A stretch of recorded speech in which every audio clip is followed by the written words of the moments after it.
Alright guys, BLM here, back with a new video. In this video, we're going to be doing another Survivor What If video, but this time a much lighter topic. Obviously, I usually talk about game-centric what ifs, but here instead, we're going to be talking about what if every season had a fan favorite award. Essentially, talking about who I predict would have won the fan favorite award had there been one on every season. Now, obviously, there are seasons that did have fan favorite awards, so we won't be talking through those. So that includes Survivor All-Stars, Survivor Panama, Survivor Cook Islands, and then every season between Survivor China and Survivor Karamoan, which is 15 seasons of the show, so that still leaves us with a good 25 seasons here to talk about, with some of these being very easy and then other ones being very, very difficult. But again, there isn't that much to prelude here, so let's just jump right into it with Survivor Borneo.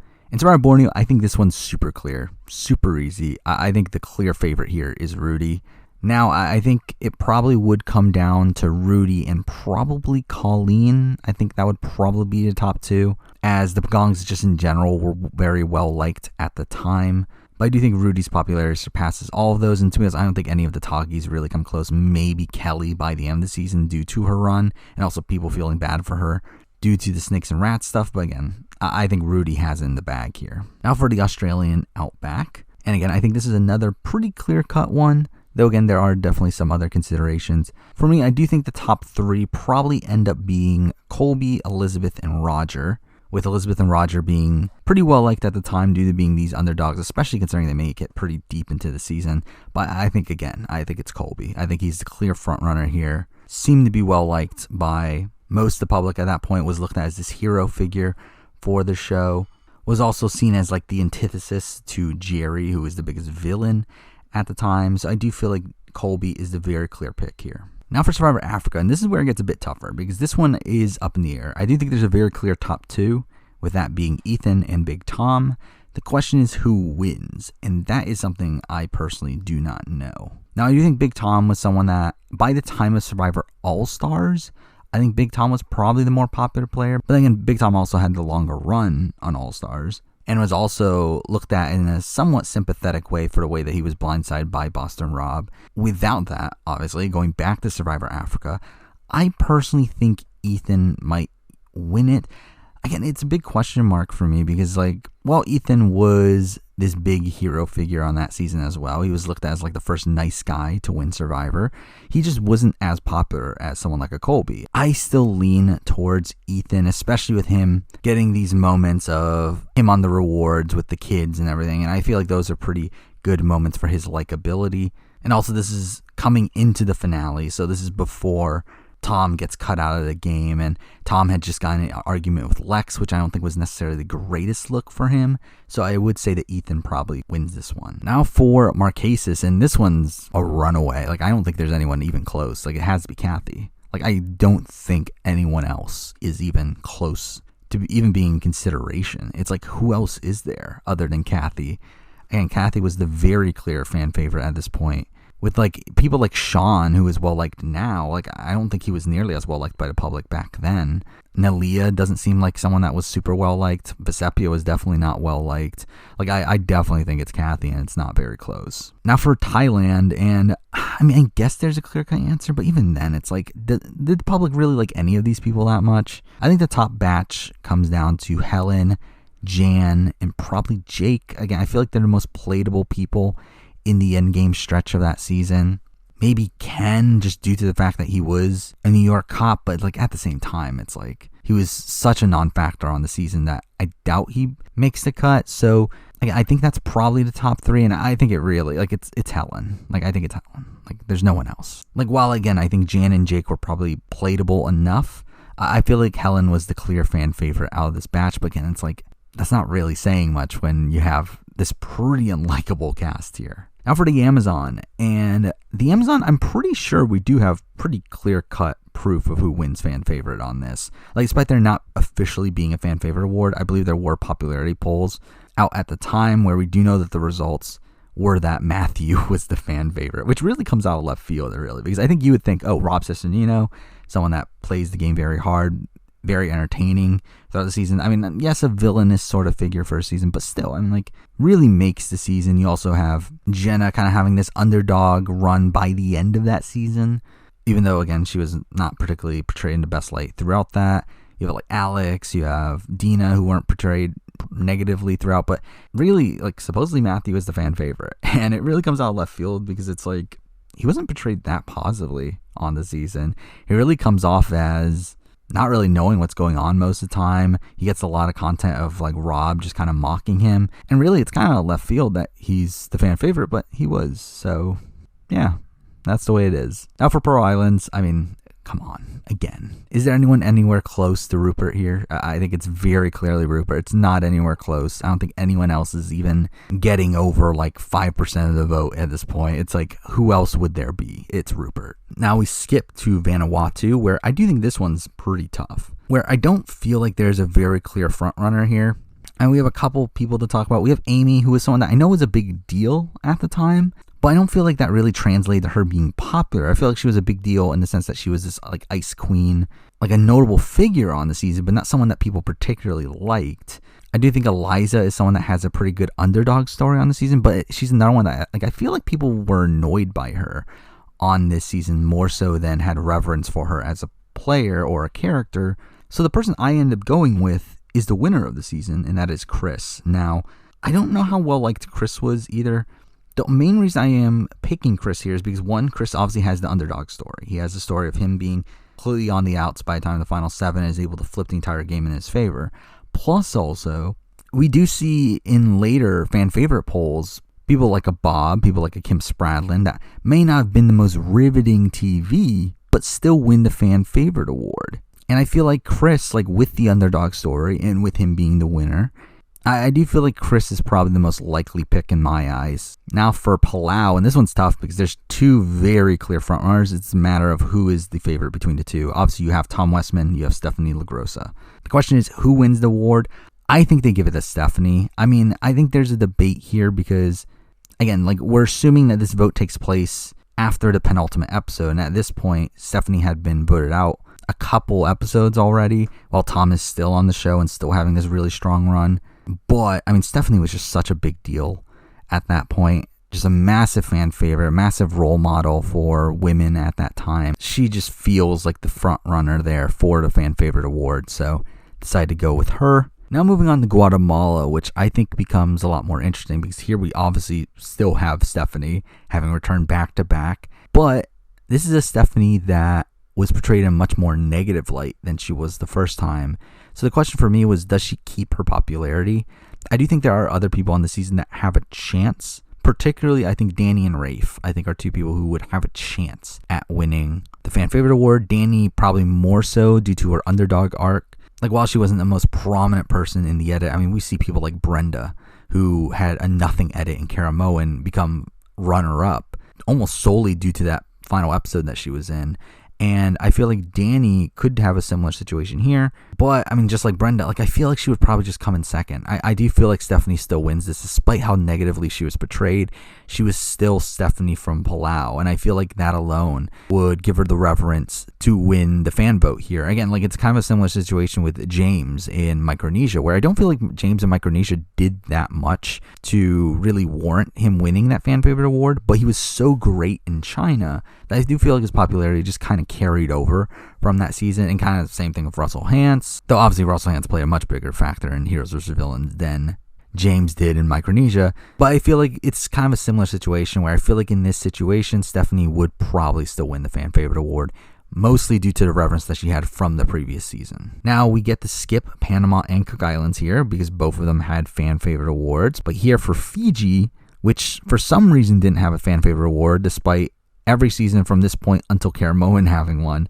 And really, again, I feel like this is easy. It's Yao-Man. I feel like Yao-Man's a very clear front runner here. I don't feel like there's many other options. I don't feel like Earl was nearly as popular as Yao, despite them both being dominant figures on that season. I just feel like Yao was definitely the most recognized figure from that season, was definitely looked at in the most favorable light. So I feel like Yao-Man's a very clear front runner there. And now again, we skip a good chunk of seasons. I mean, every season from 15 to 26 did have a fan favorite award. From that point on, they kind of retired the fan favorite award, largely because I mean, they didn't have a sponsor that would sponsor it, because before they had Sprint that would give them the $100,000 to give out to the fan favorite. They don't really have that sponsor anymore. Obviously, like, we have the SIA money and everything, but that doesn't count. So we are going to be talking about every season from Blood versus Water until Winners at War, where we're currently at. So let's start with Blood versus Water, where I think it's close between two people. I think it's very close between the two underdogs that made a deep run in the season in Hayden and Sierra. I do feel like they're the top two.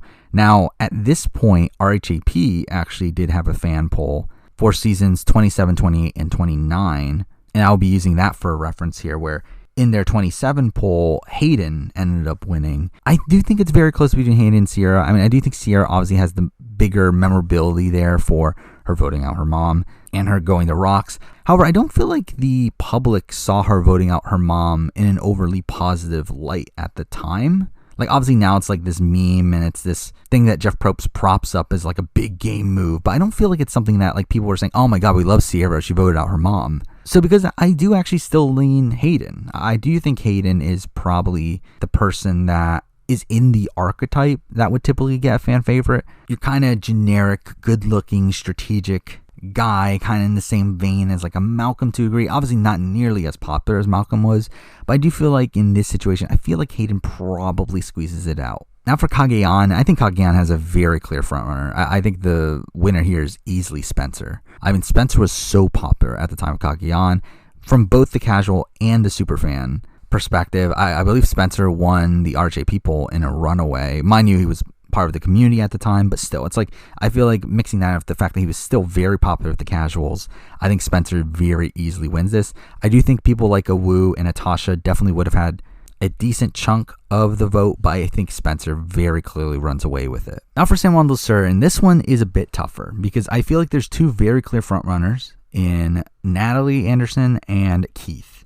Now, the question is who wins. Now, RJP did a poll, and with this one, Natalie Anderson did end up winning. But I feel like Keith is someone that is more palatable to the casual audience. He's someone that we see easily gets the fan vote to come back on Cambodia, despite like the super fan base not really supporting him that much. So I do think that's an indication that he was very popular with the casuals. The question is it enough? I do lean towards that being the case. I do lean towards Keith winning this due to the casual support, but I think there is an argument for Natalie winning this as well, especially because she was the winner. She had this arc coming into that finale. I do think there's a chance, but considering like Keith was also an underdog at that point, I do think Keith has the edge, but just barely. Now for Worlds Apart, and this one's pretty tough because again, I think it's between two people. We have Joe and we have Mike. And really the big argument here is, was Joe voted out too early? Because obviously Mike has this massive run at the end, winning challenges, being the underdog, has this great story. And I think on normal circumstances, I would say Mike edges out Joe. But because this was during the second chance voting, Joe was obviously a major factor, and that was one of the bigger locks on the board for that. I do think Joe is still on the minds of people to where I do think Joe probably edges out Mike here. And he was kind of like the next coming of Malcolm and Ozzy at that point, even though, again, Malcolm and Ozzy are very different players, especially Malcolm. I do feel like Joe is someone that was just as popular with the same sort of fan base. And with those two winning fan favorite awards in their own right, I feel like Joe probably wins it here as well. Next up, we got Cambodia. And Cambodia is kind of tough because I think we have three major considerations. Again, we have Joe, once again. We have Spencer, and we have Wentworth. Now, I think Spencer is probably the least probable of the three, largely because I do think Spencer's endgame edit was a bit more negative. I mean, I do think he is still very popular at this point. Obviously, he was very popular during Cagayan, but I do think Cambodia kind of lessened his popularity by a sliver, and I think Wentworth really increased her popularity. But I do think Wentworth's run in this season kind of makes her become this inspiration for a lot of younger women. And I do think because that Wentworth would be a strong contender, but I still went with Joe. And I feel like here with Joe, again, he just came off of Worlds Apart where he had a very popular run, I guess we can say. And I feel like here again on Cambodia, he has another pretty strong showing, at least from a fan favorite standpoint. He wins a lot of challenges. He gets voted out a lot later into the season. I mean, he's only voted out a week away from when the voting would have started. So it's like, I do think Joe is in a prime spot to win this fan vote here. So I would lean towards Joe winning this here. Now for Ko Rong, and Ko Rong is a bit tougher for me. I think there's two very clear frontrunners here. I think it's between Ty and Aubrey. Now, I think if this was the superfan community, I think Aubrey would win. I do think the superfans were much more in Aubrey's corner than Ty's. But I think when we look at the casual standpoint, when we look at the Sia Award, who I think is not necessarily always in line with the casuals, but I think Sia is obviously a casual. So, I mean, her opinion on things will play a factor on my decisions moving forward. I do think Ty is the person to go with here. Again, he just came off in such a positive light on this season, with him flipping against Scott and Jason, the massive villains of the season. Him having Mark the Chicken was something that made him very likable, and just the fact that he's also, just his natural personality is a very likable one, and I feel like Ty is the clear front runner here for me. Now for Millennials vs. Gen X, and this one's a bit tougher. I have no real idea of who wins here. I think there's 4 major considerations. I think we have Zeke, who is someone that I think the show is definitely trying to make the fan favorite. I don't know if he makes it, though. Especially on this season, I feel like by the end of his run, he does get a bit of negativity, and also the fact that he is voted out a few weeks out from voting, I don't think he makes the cut. So consider Ken, because again, Ken is someone in this archetype that is usually popular with the casual audience. Again, this likable, athletic guy, probably not as strategic as someone like a Malcolm or a Spencer, but probably still like a lesser version of like a Joe or an Ozzy. But I think it's not really enough for him to win it, especially when there's another option that I think is much more in line with those people. So really the top 2 for me comes down to David or Jay. And obviously you have David, someone who has a great arc over the course of the season, someone that was popular. Like, I don't think he was unpopular. And I think if we were to go by the superfan community, again, I think David would definitely be a strong contender, but I did end up going with Jay. Again, Jay is just in that archetype of the people that typically win fan favorite awards. He's the Joe of the season. He's the Spencer of the season. He is the Malcolm of the season. He is the Ozzy of the season. He's this younger athletic guy that looks like he should be good at challenges. He is someone that came off as very likable to the audience. Both the superfan and the casual audience both liked him, and he played the game hard. So I feel like there's almost no reason for why Jay wouldn't be the pick here. Next up for Game Changers, and this one's brutal. Like, I think this is very tough. There's so many contenders here. For me, I narrowed it down to 4 people. I think we got Ty, Suri, Andrea, and Ozzy. That's the 4 that I think would be the top 4. Now, I think if this was post-finale, I think Suri would definitely have a much bigger advantage in the vote. But considering this is before the finale and before Advantage Get In, I do think Suri isn't the lock here. Like, I think Andrea and Ozzy, too much, I'm just going to throw away at this point. Like, even though I think they are people that would be in the top running, and like I think Andrea at this point is again kind of similar to like your Stephanie style of figure, again a inspirational figure for the younger women crowd, but at the same time I do feel like Andrea just again didn't have the arc that Stephanie had, so I don't think she comes anywhere close. Ozzy is Ozzy, but we saw in Micronesia that him being Ozzy wasn't enough to win fan favorite, so I don't think he wins fan favorite here, especially considering how early he was taken out and how little of an edit he got. So, again, it's Ty and Suri. Ty, who I think would have won fan favorite on Co Wrong. And then you have Suri, someone who is very, very popular within the superfan fan base and was very popular with the casuals. But, I mean, I think we saw, even in Micronesia, where she plays one of the most impressive non-winning games ever, that she isn't even in the top bunch on that season. So despite, I do think her popularity being more so on Game Changers coming into the finale than it was in Micronesia, I do think I still give the edge to Ty. I think, again, Ty, I think he's running off of that popularity he had from Co Wrong. He still makes a deep run in the season. He was an underdog for a good chunk of the end of the season.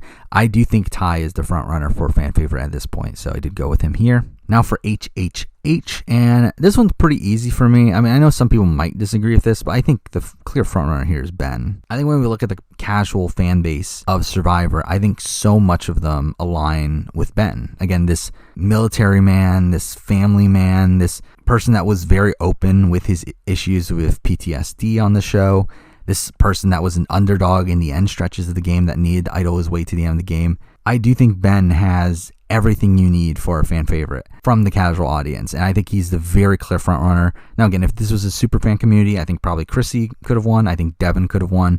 Lauren Rimmer would have definitely been in consideration, but I think when we factor in the casuals, I mean, it has to be Ben. It's not really close either for me. Now for Ghost Island, this one is kind of tough because I feel like there's a lot of people definitely in consideration. I do think you have Dominic, someone who ends up running the season, becomes a major factor in the season. I think he would have been in the running. Kellen is someone that I think was relatively well liked by the end of the season, but I don't think she really ends up making the cut. I think the top two for me do come down to Michael and Donathan. Michael being like kind of, again, this new coming of this strategic younger guy, again, similar to the Jay archetype, the Malcolm archetype, the Spencer archetype, again, this sort of figure, but for this season. And again, Michael was very popular at the time.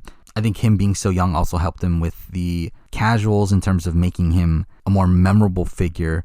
But then you also have Donathan, who I think was another pretty likable figure on the season. I did end up going with Michael, though. I just feel like Michael's story through the season, his underdog arc through the season, is a lot more memorable than Donathan's, where like Donathan has that moment very early on in the season, but I do think in those middle stretches of the season, he kind of just blends into the background and doesn't really have much to make him super memorable, while Michael is more so fighting to stay in the game for longer. So I did end up picking Michael here. Now for David versus Goliath, and this one's pretty tough because I feel like there are a number of considerations. But for me, I think the top two end up being Christian or Davey. I think it's very close between the two. We obviously saw that Sia did end up giving the money to Davey, but I feel like Christian is the clear favorite here. Again, I think Christian is the most memorable figure from this season. I think when you ask the casuals who they remember from David vs. Goliath, I think Christian is the number one answer. Again, he was such a notable figure on this season. He has a very distinct character within this season. And I think because of that, I think he becomes the very clear front runner for a fan favorite vote. Like, while I think Davey definitely would have been consideration, I do think Christian is the person I would go for here. Now from Edge of Extinction, and this one's pretty tough too because we obviously have 4 returnees on this season. Now, I don't think David or Aubrey would have really been consideration, but I do think both Wentworth and Joe would have definitely been consideration. But also we have Rick Devens in there. And really for me, I think it comes down to Rick Devens or Joe. And I think it's really a matter of, do people still care about Joe by this point in the season? Obviously, he was voted out a ways back at this point. And while Jeff really seemed to fawn over Joe at the reunion show, I do think Rick Devens ends up winning. And Rick Devens' arc over the course of this season is one that I just feel like you can't really deny. He's just such a notable figure on the season. He's given so much screen time. Again, from a gameplay perspective, he has the gameplay that the casuals like. He has the underdog style of gameplay of winning challenges and using idols successfully. He is a fun character. He's a notable character. So I feel like Rick Devens is the person that I would pick here as the winner. Now for Island of the Idols, which is another one that I think is kind of tough. I mean, I think there's 5 pretty major considerations. I think we have Dean, someone who had a great underdog run in the back portion of that game, and I do think he is, again, kind of part of this archetype that is likely to win a fan favorite vote, but he's not the person that I think would have won. I would also consider Lauren, someone that was a dominant figure on the season, someone that did have fun moments throughout, but again, not someone that I think is super, super popular with the casuals. So that leaves us with a top 3 of Janet, Elaine, and Kelly.